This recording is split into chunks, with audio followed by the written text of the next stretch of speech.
முகம் பார்க்க நானும் முடியாமல் நீயும் திரை போட்டு உன்னை மறைத்தாலே பாவம்.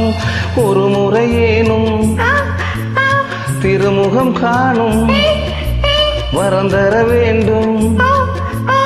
எனக்கு அது போதும் என சேர.